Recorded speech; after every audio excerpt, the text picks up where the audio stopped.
Have you ever had a student who seems like they're misbehaving a lot? Like you ask them to do things and they don't respond, or they do the wrong thing, not what you ask them? Ask yourself if it's really misbehavior or if it isn't a vocabulary issue or a auditory processing issue.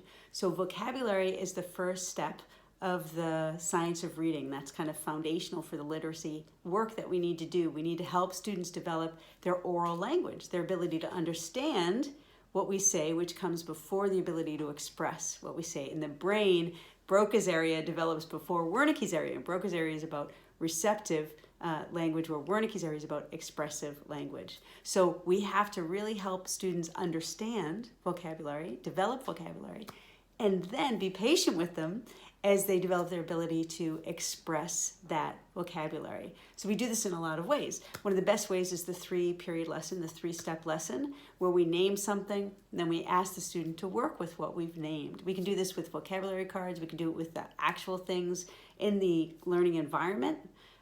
We can do it with the names of the other students. It's really, really helpful to be explicit in our vocabulary lessons, because not all students absorb it effortlessly, and all students benefit from the explicit lessons, even if they are absorbing rather effortlessly. So our first step is in vocabulary development.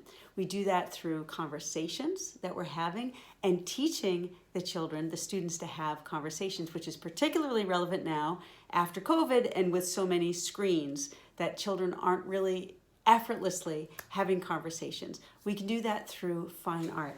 I love to have fine art in the environment, and you can just take fine art and talk about it. You can just ask them questions about it. Oh, what is she wearing on her head? Have you ever seen anything like that before? Would you want to wear something like that? What would it feel like to wear something like that? What are those colors making you feel? What do you think about this picture? Any kind of open-ended question like that. The goal is to get the student talking. It doesn't matter what their opinion is. They can have whatever opinion they want, because it's art, which is why art is one of my favorite things to have conversations with children. It's so helpful for them in developing logical expression. So that's one thing that we can do to support vocabulary development in the classroom.